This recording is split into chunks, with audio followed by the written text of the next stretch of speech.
अस्सलाम वालेकुम। Programme replay के साथ मैं हूं आपका होस्ट इमरान सिद्दीक। और बड़ा मुकाबला T20 वर्ल्ड कप में सबसे बड़ा मैच कल पाकिस्तान और भारत के दरमियान होगा। अब से कुछ देर पहले सलमान अली आगा ने प्रेस कॉन्फ्रेंस भी की।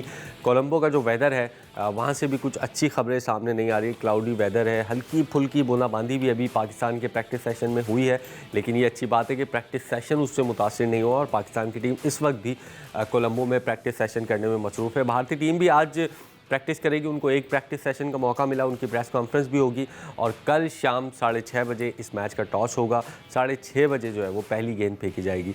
क्या तब्दीलियां हो सकती हैं, क्या वेदर है कोलंबो का, क्या क्या इस मैच के हवाले से अपडेट्स हैं, पहले रिपोर्ट देखते हैं और फिर प्रोग्राम में गुफ्तगू का आगाज़ करते हैं। एक तरफ अभिषेक शर्मा तो दूसरी तरफ साइम अयूब, एक तरफ साहिबजादा फरहान तो दूसरी तरफ ईशान किशन, एक तरफ अबरार और उस्मान, दूसरी तरफ कुलदीप और चक्रवर्ती। मुकाबला होगा कांटेदार, मैच होगा शानदार। आईसीसी T20 वर्ल्ड कप के अहम तरीन मैच में पाकिस्तान और भारत कोलंबो में मद्दे मुकाबिल होंगे। मैच पाकिस्तानी वक्त के मुताबिक शाम 6:30 बजे शुरू होगा। अहम तरीन मैच की फातेह टीम सुपर 8 मरहले के लिए क्वालिफाई कर जाएगी। कोलंबो में इतवार को पूरे दिन वक्फे वक्फे से बारिश की पेशगोई की गई है। मैच बारिश की नजर हुआ तो दोनों टीमों को एक एक पॉइंट दे दिया जाएगा। मैच के लिए भारतीय टीम कोलंबो पहुँच गयी और पाकिस्तान टीम ने प्रैक्टिस सेशन में जमकर जान मारी।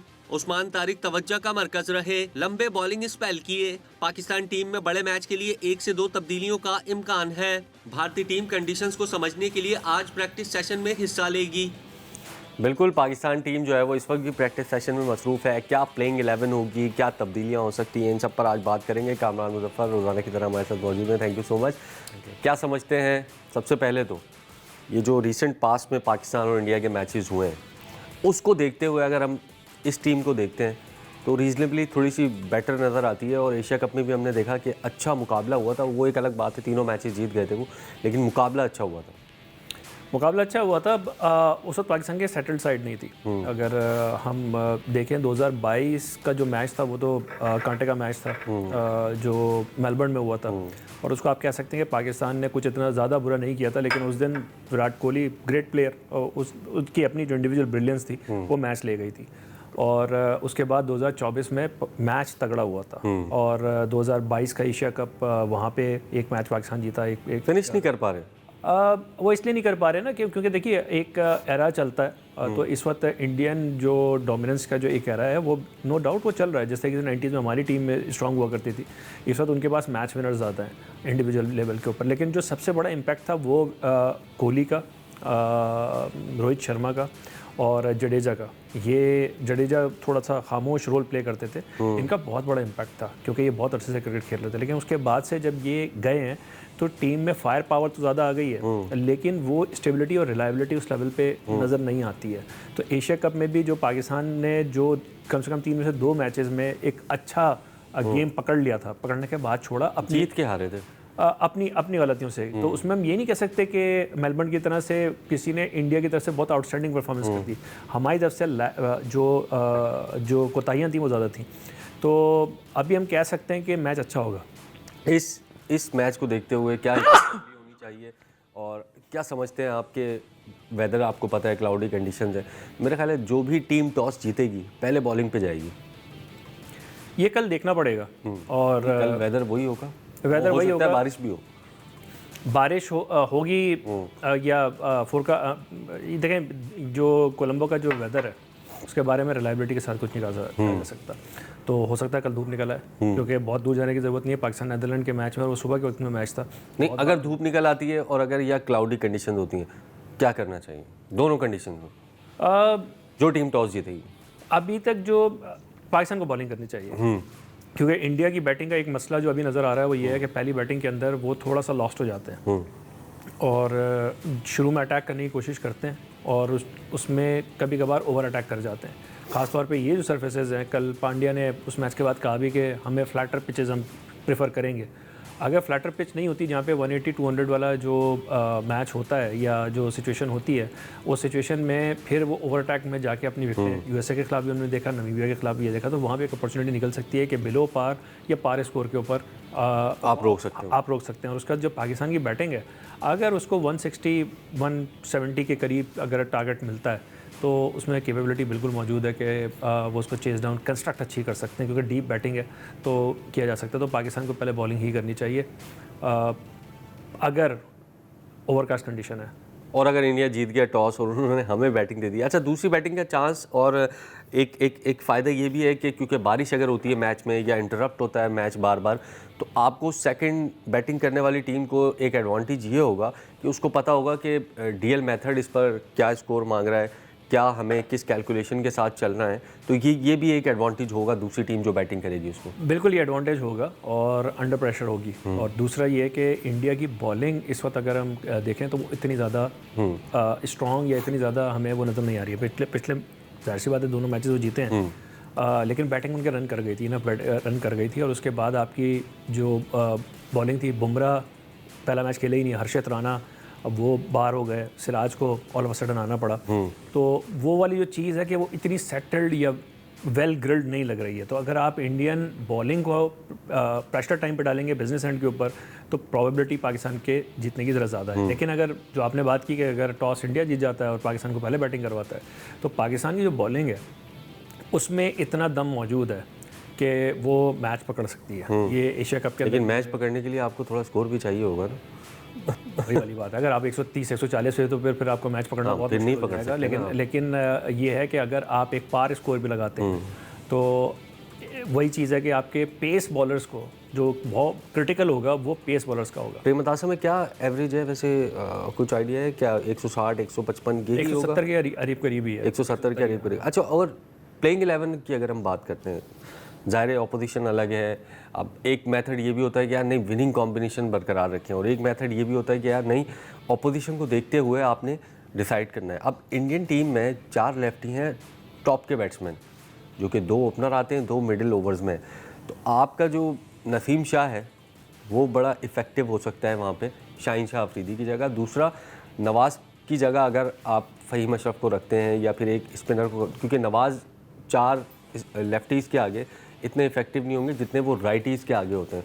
प्लेइंग 11 में क्या तब्दीलियाँ देख रहे हैं? जो आपने ये बात की, एक तो आप एक चीज़ क्लियर कर लें कि हम किसको चेंज कर सकते हैं। नवाज़, शादाब और फ़हीम, ये तो आप रिमूव बिल्कुल नहीं कर सकते। उस्मान आपके कीपर हैं, ये 4 उधर हो गए। आप ऊपर साहिबजादा फरहान को और साइम को आप नहीं कर सकते, ये 6 आपके हो गए। सलमान अली आगा आपके कैप्टन है, 7 हो गए। 7 हो गए। अबरार को आप बाहर नहीं कर सकते, 8 हो गए। ठीक है, 2-3 में ही है बात। अब एक बाबर है, फिर उसके बाद आप शाहीन की नहीं, नवाज़ को बाहर क्यों नहीं कर सकते? नवाज़ नहीं कर सकते क्योंकि उधर आपको वरुण चक्रवर्ती और मोस्ट ऑफली अगर वो कुलदीप यादव को खिलाते हैं तो आपको वो चाहिए, और आपके पास लेफ्ट हैंडर जो ऑप्शंस हैं वो नहीं है, तो वो आपको देते हैं। तो उसमें ये भी पॉसिबिलिटी है कि एशिया कप की तरह आई होप कि वो करें, जैसे एशिया कप 2022 में नवाज़ को 4थे नंबर पर भेज दिया था, तो ऊपर बेच के वो थोड़ा रिदम या वो जो फ्लो है उसको तोड़ने की कोशिश की जा सकती है। इंडियन स्क्वाड भी चल रहा है आपकी स्क्रीन पे।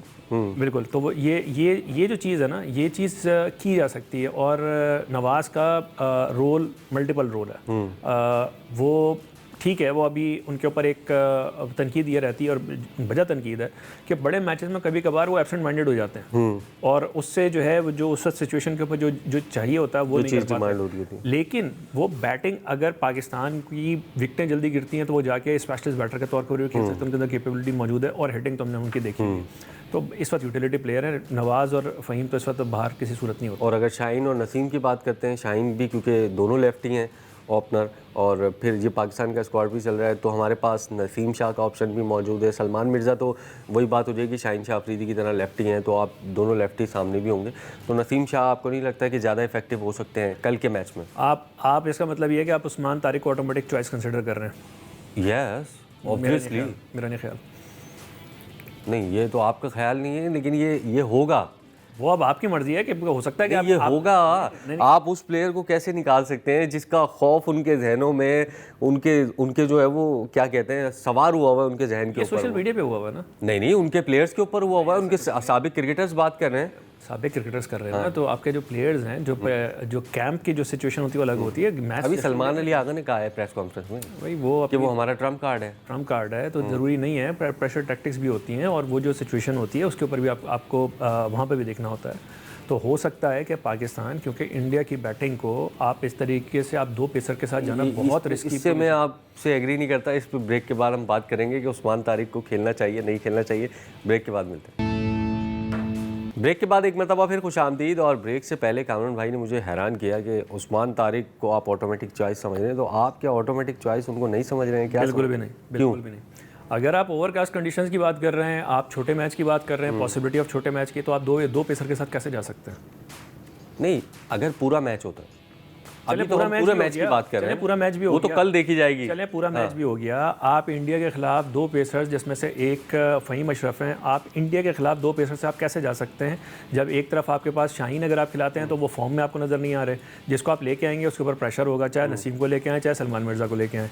आप 1.5 पेसर के साथ इंडिया के खिलाफ नहीं खेल सकते आप। नहीं तो आपकी जब स्ट्रेंथ पे जाएंगे ना, आप जो आपकी स्ट्रेंथ है वो स्पिन है अभी, ठीक है, बनी हुई ना। उस्मान तारिक है आपके पास, अबरार है, उस्मान तारिक साइम है। नहीं है, उस्मान तारिक पिछले मैच में आए हैं। जो आपकी सेटल्ड साइड है उसमें आपके अबरार हैं, उसमें शादाब हैं, उसमें नवाज हैं, ये 3 आपके स्पिनर्स हैं। फिर साइम सपोर्ट करते हैं और अगर ज़रूरत पड़े तो आगा कर सकते हैं। 5 स्पिनर्स आपके पास मौजूद हैं, 6 स्पिनर्स लेके आगा तो आप कर ही नहीं रहे बॉलिंग। चले नहीं कर रहे, 5 स्पिनर्स हो गए, 4 स्पिनर्स हो गए। आप इंडिया के खिलाफ जो है 20 ओवर्स या 16 ओवर या 18 ओवर स्पिन के करने की आप ख्वाहिश ही कर सकते हैं, इतनी हाइप प्लानिंग नहीं कर सकते। इतनी हाइप बनी हुई है, हाइप ये जो उनके जहनों पे सवार हुआ है उस्मान तारिक, तो आप उसको उस्मान नहीं तारिक खिलाएंगे तो... मेरे ख्याल में सिर्फ और सिर्फ ख़ास तौर पे अगर बारिश का फैक्टर नहीं होता तो फिर ये बात सोची भी जा सकती थी, लेकिन तब भी बहुत मुश्किल होता, क्योंकि आप फ़हीम अशरफ को भी ड्रॉप नहीं करेंगे, क्योंकि उनकी बैटिंग की वजह से उन्होंने वो दिखा भी दिया, वो डेप्थ आप कभी भी उसकी तरफ नहीं जाएंगे।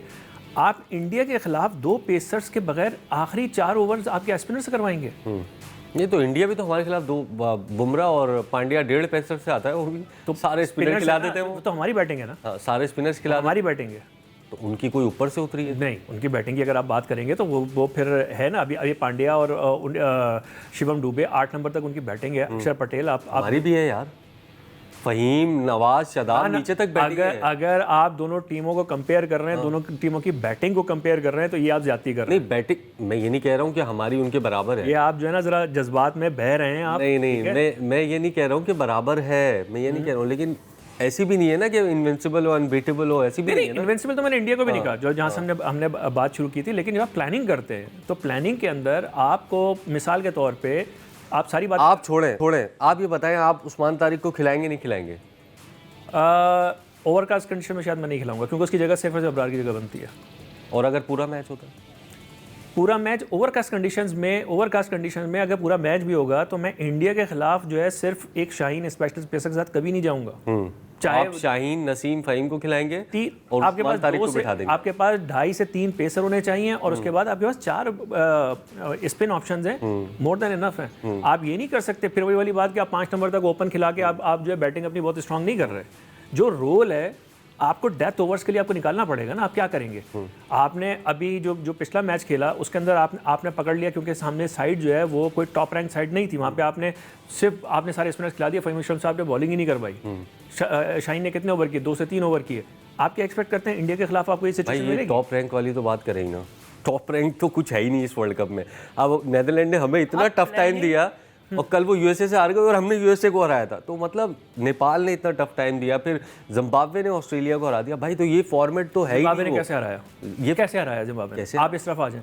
वहाँ पे ऑस्ट्रेलिया ने थोड़ी सी अपनी प्लानिंग खराब की। नहीं, वो मैं बात ही नहीं कर रहा हूँ प्लानिंग की, इमरान, मैं कह रहा हूँ छोटी टीमें है ही नहीं इस वर्ल्ड कप में। यही मैं आपसे बात कर रहा हूँ। जो चीज़ है कि यहाँ पर आपको इन जज्बात के साथ नहीं जाना है, आपको गेम प्ले के साथ जाना है, ठीक है? ऑस्ट्रेलिया क्यों मैच हारा है? ऑस्ट्रेलिया ने एक टैक्टिकल मिस्टेक जो की मैट रेनशॉ 4 नंबर का प्लेयर है, उसको 6 नंबर पे भेज दिया, और टिम डेविड जो फिनिशर का रोल है उसको 4 नंबर पे भेज दिया। जब वो दोनों बैटिंग करने के लिए आए, मैक्सवेल और रेनशॉ, तब तक गेम में प्रेशर बहुत बढ़ चुका था। ये अगर रेनशॉ शुरू में जो टॉप ऑर्डर में बैटिंग करते रहे, जब आए भी थे 2016-17 के टाइम पे, उनको 30 से 4 नंबर के ऊपर खिलाएं। ये वो जगह है जहाँ पे आपको लबुशेन या आप स्टीव स्मिथ को देखते रहें, ठीक है? उसकी जगह पे आपने 4 नंबर पर टिम डेविड को भेज दिया, टिम डेविड आउट होके गए, उनके पास अब वो ऑप्शन खत्म हो गया कि हमारे पास फिनिशर कौन है। रेनशॉ 150 पे से रन करने के बावजूद जो है वो ऑस्ट्रेलियन मीडिया में या लोग जो है ना उनके ऊपर एतराज़ कर रहे हैं, उनका काम नहीं था। आपकी ज़रा सी प्लानिंग ऊपर नीचे हुई और आप मैच हार गए, क्योंकि T20 के अंदर मार्जिन बहुत छोटा होता है, 2 से 4 ओवर के अंदर मैच इधर से ओवर उधर। इसीलिए तो मैं कह रहा हूँ छोटी साइड नहीं है कोई इसके अंदर T20 वर्ल्ड कप। और दूसरी बात, एक चीज़ और ध्यान में रखें, बहुत सारी बात हो रही है उस्मान तारिक की, सब कुछ है, लेकिन देखिए उस्मान तारिक की से परेशान वो लोग होंगे, या जिसे कहना चाहिए, आपने भी क्रिकेट आप गली मोहल्ले में इतने खेली है यार, गली मोहल्ले में भी खेली है, मैंने भी खेली हुई है, ये कोई अनयूजुअल बॉलर नहीं है। हाँ। गली मोहल्ले की क्रिकेट के लिए अब प्रॉब्लम क्या होगी? भाई अश्विन जब शुरू में आए थे पॉज वो भी देते थे, बाद में थोड़ा कम किया उन्होंने, आपने देखा होगा पॉज देते थे, सकलैन करता था, सकलैन का पूरा कैरियर है, और इसमें कोई ऐसी अनयूजुअल चीज़ नहीं है। हमने बहुत अजीब अजीब बॉलर भी देखे। अगर आप इस तरीके से कहें तो सबसे बड़ी जो आर्गूमेंट बनती है वो फिर सुहेल तनवीर के एक्शन पे बनती है, जो रॉन्ग फुट से बॉल करते हैं, ठीक है, या बगैर जम के जो बॉलर है वो अगर करते। खैर उसके ऊपर हम अलग से बात करेंगे। मेरा कहने का मकसद ये है कि उस्मान तारिक को बिल्कुल हाइप मिली है, मिलनी चाहिए, लेकिन कोई वो अनप्लेबल नहीं है। और इसके लिए जो हमारे पाकिस्तानी फैंस हैं उनके लिए भी मैं एक चीज़ याद दिलाना चाहूँगा कि अभी जो पिछले PSL का फाइनल हुआ था, लाहौर का और कोयटा का, वहाँ पे फाइनल से पहले मैंने एक चीज़ कही थी कि अगर कोई एक बैटर है जो उस्मान तारिक को ना सिर्फ अच्छी तरीके खेल सकता है बल्कि डोमिनेट कर सकता है, वो मोहम्मद नईम है। वो रीज़न क्या है कि मोहम्मद नईम की ट्रिगर मूवमेंट नहीं है। जो बैटर खड़े होकर खेलता है ना, उसको फ़र्क नहीं पड़ता कि वो रुक रहा है या ये कर रहा है वो कर रहा है। ये प्रॉब्लम उन बैटर्स को आती है जो एक फ्लो के अंदर या रिदम के अंदर खेलते हैं, कि उनकी फीट मूवमेंट, मतलब ना वो एक बॉल को खेलने से पहले वो एक फ्लो में आए हुए होते हैं। जो खड़े खड़े खेलने वाले प्लेयर्स हैं वो तो सारे के सारे वो इंतज़ार करेंगे, अच्छा भाई तुम करो, क्योंकि उस्मान तारिक के इस स्टॉप स्टार्ट एक्शन का एक प्रॉब्लम ये है कि वो बहुत ज़्यादा तेज़ गेंद नहीं कर सकते। जो तेज़ गेंद करेंगे वो सिर्फ और सिर्फ सीम अप डिलीवरीज होंगी या सीधी बॉल होंगी जो वो करते हैं, ठीक है। लेकिन आपने भी इतनी बॉलिंग की हुई, हमने भी की हुई है, खड़े होके बगैर रनअप के एक लिमिट ही है। आप 80 से 80 80 किलोमीटर पर आते, उससे ऊपर आप नहीं कर सकते, ठीक है। जो कभी कभार आपके सुफियान मुकीम में 100 से ऊपर निकल जाते हैं, आपके अबरार जो हैं वो हाई 90s में कर देते हैं, अक्षर पटेल, जडेजा 100 से ऊपर किया कर, वो नहीं कर सकते। साइम तो करते हैं तेज, साइम भी करते हैं, ठीक है। क्यों? क्योंकि वो रिदम से आ रहे हैं, बॉडी पूरी। आप खड़े खड़े स्टॉप होकर सिर्फ शोल्डर से आप जो है ना नहीं निकाल सकते, अगर करेंगे कॉल हो जाएंगे, चैलेंज है यहाँ पर। दूसरी जो चीज़ है कि अगर ट्रिगर मूवमेंट नहीं है, जिस तरीके से हार्दिक पांड्या की ट्रिगर मूवमेंट नहीं है, वो खड़े खड़े खेलते हैं, शिवम दुबे की ट्रिगर मूवमेंट नहीं है, इनको प्रॉब्लम इतनी ज़्यादा होनी नहीं चाहिए टेक्निकली। प्रॉब्लम किसको हो सकती है? अक्षर पटेल को हो सकती है, बाकी प्लेयर्स को हो सकती है। तो बहुत ज़्यादा उम्मीदें हाई ना करें, ये ना समझें कि उस्मान तारिक होंगे तो ही पाकिस्तान जीतेगा, अगर नहीं होगा तो पाकिस्तान नहीं जीत पाएगा, ऐसी सिचुएशन नहीं है। बिल्कुल जी, देखते हैं कि आप पाकिस्तान की प्लेइंग 11 क्या होगी, क्या मैनेजमेंट क्या सोच रही है, क्योंकि ये सारा जो डिपेंड करेगा कल के वेदर पे करेगा, कैसा वेदर होगा, कैसे पिच होगी, उसके बाद ही जो है वो प्लेइंग 11 फाइनल होगी। प्रोग्राम में ब्रेक के बाद फिर बात करते हैं। ब्रेक के बाद एक मरतबा फिर खुशामदीद, और उस्मान तारिक के एक्शन को लेकर काफ़ी बात हो रही है, तो हमने सोचा कि क्या ICC के कवानीन है इस पर, 15 डिग्री का रूल क्या होता है, कहाँ पर जाकर जो है वो बॉलिंग एक्शन इलीगल होता है, और कहाँ तक आपको परमिशन होती है कि बॉलिंग एक्शन आप ये बॉल कर सकते हैं, कहाँ तक आप पॉज कर सकते हैं, कहाँ तक पॉज नहीं कर सकते। इन सब पर आज बात करेंगे। काउन भाई, थोड़ा सा अगर आप गाइड कर सकें कि ICC का जो रूल है, ये बेंडिंग वाला, कोनी वाला, 15 डिग्री वाला, उसको अगर आप थोड़ा सा गाइड कर सकें फैंस को। अच्छा देखें, एक मिसपरसेप्शन ये है कि अक्सर औकात हम सोशल मीडिया के ऊपर जो ना स्टिल पिक्चर्स देख रहे होते हैं, और उसमें हम देख रहे होते हैं कि जो एल्बो है, जैसे अगर हम इसमें दिखा सकें कि एल्बो को हम कहते हैं कि एल्बो में अगर बैंड है तो उससे शायद ये समझा जाता है कि ये इलीगल एक्शन है, क्योंकि स्टिल पिक्चर है, वीडियो अलग होती है। Band is not an issue at all. Law 21 है ICC का और बॉलिंग का, फेयर डिलीवरी का, उसमें नो बॉल, और उसमें जो चीज़ है वो ये है कि उसमें कहीं पे भी बैंड डिसअलाउड नहीं है, और कोई भी बॉलर बैंड आर्म के साथ कर सकता है। असल इशू क्या है? वो एक्सटेंशन है, फ्लेक्शन जिसे कहते हैं। एक्सटेंशन जो है वो 15 डिग्री से ज़्यादा नहीं होनी चाहिए। एक्सटेंशन का क्या मतलब है और वो कहाँ से कैलकुलेट होती है और कहाँ से नहीं होती?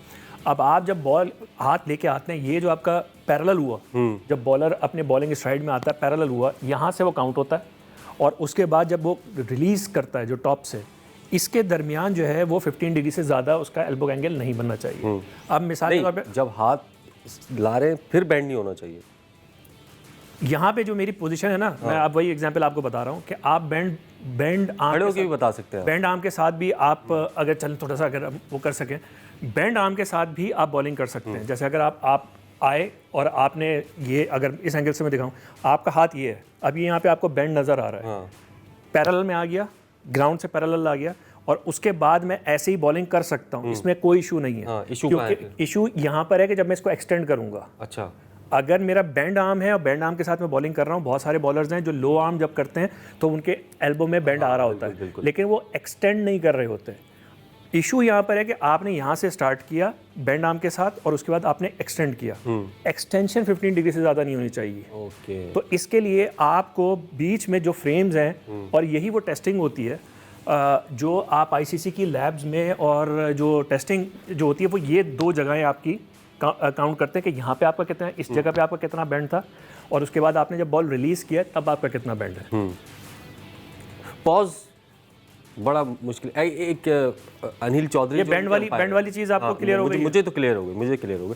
अनिल चौधरी जो उनके अंपायर हैं, आईसीसी के भी अंपायर हैं, उन्होंने कहा कि 1 सेकंड तक, कोई 1 सेकंड और कुछ मिली सेकंड उनका पॉज रहता है उस्मान तारिक का बॉल करते हुए, और अगर वो इससे बढ़ता है यानी 2-2.5 सेकंड पे चले जाता है या बिल्कुल वो नहीं करते हैं, आते ही बॉल करा देते हैं, तो ये डिसेप्शन काउंट होगा? नहीं, ये कोई ऐसा कुछ भी नहीं, कोई ऐसी इंटरनेशनल अंपायर बोल रहे हैं, ओपिनियन है ना उनकी, ओपिनियन है, ये ओपिनियन है, रूल है, ओपिनियन है ना। अच्छा, जैसे डैरिल हेयर की ओपिनियन थी। हाँ, डैरिल हेयर ने जब मुरलीधरन को जब नो बॉल करा दिया था, ठीक है, लेकिन इसकी टेस्टिंग और इसकी मतलब इसकी कंक्लूजन कहाँ निकलेगी? आईसीसी किसी लैब में जब उस इशू का मसला आया तो आपने वहाँ पे उसकी टेस्टिंग करवाई, ठीक है। पॉज का कोई रूल नहीं है। अच्छा, क्रिकेट की लॉ बुक के अंदर कोई उसकी 1 सेकंड, 2 सेकंड, 3 सेकंड, 5 सेकंड की कोई कहीं पे भी वो मेजरमेंट मौजूद नहीं है कि इतने सेकंड्स का पॉज हो सकता है, इसका नहीं हो सकता। लॉ 41 है जो अप्लाई हो सकता है, और वो डील करता है आपके डिसेप्शन या डिस्ट्रैक्शन से, ठीक है। अगर अंपायर को ये लगे, उन्होंने यही कहा कि डिसेप्शन काउंट होगी, अंपायर फैसला करेगा। हाँ, अंपायर जो फैसला करेगा, लेकिन उसमें कहीं ये नहीं लिखा कि आपने जैसे वो बात की जो आपने कोट किया है कि 3 सेकंड 1 सेकंड से ज़्यादा हो, ऐसा कुछ भी नहीं है। वो अंपायर की अपनी जजमेंट के ऊपर है कि वो अगर ये समझता है कि यहाँ बॉलर डिसीव करने की कोशिश कर रहा है, ठीक है, तो वहाँ पे वो उसको डिसअलाउ कर सकता है, ठीक है। अब यही जो पॉज है, ये सकलैन मुश्ताक के एक्शन में भी था, हमने सारे ने देखा है, अश्विन की बॉलिंग में भी था, ठीक है। बहुत सारे बॉलर हैं जो देख के करते हैं, कोई ऐसा मसला नहीं है। लेकिन इतना पॉज नहीं था उनकी बॉलिंग एक्शन। इतना पॉज, कितना पॉज? मतलब 1 सेकंड से थोड़ा सा ऊपर। कोई इस वक्त आप ये जरूर कह सकते हैं कि उस्मान तारिक जो, नहीं, मैं ये कह रहा हूँ, अगर वो 1 सेकंड से ऊपर जाके 2-2.5 पे चले जाते हैं, ये कहाँ तो नहीं, 1 मिनट ना, बैट्समैन अगर ये अंपायर को कहे कि यार बहुत ज्यादा हो रहा है, ये फिर अंपायर फैसला कर सकता है। ये वैसे ही है जैसे स्टोइनिस या बाकी बॉलर जो है वो बोल सकते हैं हसनैन के एक्शन के ऊपर कि ये थ्रो कर रहा है, लेकिन जजमेंट किसकी होगी? अंपायर की होगी। बैटर बोलना चाहे बैटर भी सारे के सारे बोले, कोई फर्क नहीं पड़ता, एज लॉन्ग एज कोई लॉ वायलेट नहीं हो रहा। और जो अश्विन का भी मैंने एक क्लिप जो सुना था कि आपकी, उसने कहा कि as long as within the laws जो कुछ भी करना चाहूँ मैं करूँगा। जैसे आप नॉन स्ट्राइकर रनआउट के ऊपर, मनगट के ऊपर जिस तरह से है, तो जो कुछ भी उस्मान तारिक कर रहे हैं विद इन द रूल्स कर रहे हैं, there is no rule that he is violating, तो उसको अंपायर कुछ नहीं कर सकता है। बिल्कुल, और ये तो हमारा शुरू दिन से मौक़िफ़ है, और 2 मरतबा आईसीसी की लैब से वो एक्शन जो है वो क्लियर कर चुके हैं अपना, इसमें कोई डाउट नहीं है। अभी सलमान अली आगा ने प्रेस कॉन्फ्रेंस में भी ये बात की कि उनका बॉलिंग एक्शन क्यों बात होती है, समझ से बाहर है, क्योंकि वो पहले भी क्लियर कर चुके हैं। प्रोग्राम में शामिल करते हैं एक ब्रेक के बाद वापस आते हैं। प्रोग्राम में एक मरतबा फिर खुशामदीद, और पाकिस्तान इंडिया के तमाम पहलुओं पर हमने बात की। कल एक इंटरेस्टिंग मैच हुआ जिसमें यूएसए ने नीदरलैंड को शिकस्त दी। वो नीदरलैंड जिसने पाकिस्तान को टफ टाइम दिया था, और वो यूएसए जिसको पाकिस्तान ने हरा दिया था। तो अब ये जो ग्रुप 1 है ये तकरीबन क्लियर हो चुका है, और पाकिस्तान और इंडिया का कल मैच अगर रेन की वजह से वॉश आउट भी होता है तो भी ये दोनों टीमें जो है वो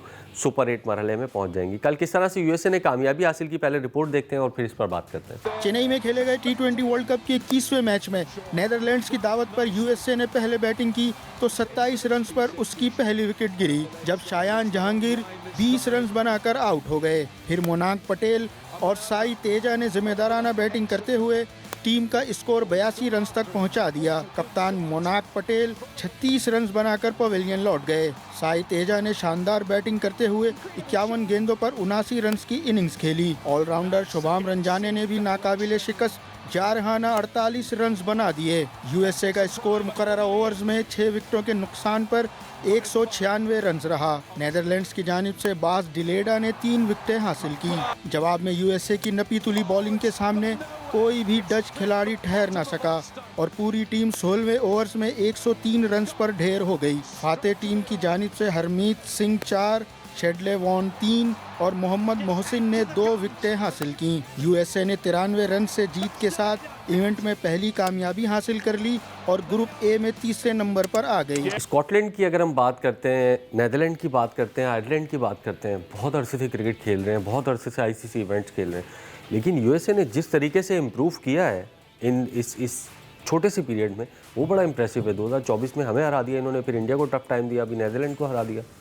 नहीं, ये आपको देना पड़ेगा क्रेडिट इनको। और दूसरी जो चीज़ है, एक तो ये कि वहाँ पे जो इंडिया पाकिस्तान की जो कम्युनिटी है वो बहुत ही स्ट्रॉन्ग है, काफ़ी ज़्यादा वहाँ से होती है और टीम में प्लेयर्स भी बहुत प्लेयर्स मोस्टली वहाँ से हैं। लेकिन जो इसमें जो सबसे खुशाइन बात है, कल जिन्होंने बहुत ज़्यादा इंपॉर्टेंट रोल भी खेला, साइतेजा मुकम्मला, ये 20 साल के हैं और यूएस बॉर्न है। ये इस तरह से नहीं है कि जो ग्लोबल एक्विजिशन के प्लेयर हैं ये, और जो साफ़ और जितना मज़ेदार और जितना एलिगेंट और स्पेक्टेकुलर वो खेले हैं, ये यूएसए क्रिकेट के लिए सबसे बड़ी अच्छी जो खबर है वो ये है। और ये पहले मैच में नहीं खेल पाए थे इंडिया के खिलाफ, जल्दी आउट हो गए थे, तो ये अच्छी चीज़ है। बिल्कुल, और बड़ी जल्दी जो है वो यूएसए ने क्रिकेट में इम्प्रूव किया है, क्योंकि ज़्यादा अरसा नहीं हुआ उन्हें आईसीसी इवेंट्स खेलते हुए। बड़ी इंप्रेसिव परफॉर्मेंस का मुजाहरा कर रहे हैं। गो के सुपर 8 मरहले में नहीं जा सके, लेकिन जो परफॉर्मेंस थी T20 वर्ल्ड कप में वो बड़ी ज़बरदस्त थी। कल पाकिस्तान और इंडिया मध्य मुकाबिल होंगे, तो कल भी हम शो करेंगे, स्पेशल शो करेंगे आपके लिए, और ट्रांसमिशन का सिलसिला डॉन न्यूज़ पर भी जारी रहेगा। कल आपसे एक बार फिर मिलते हैं।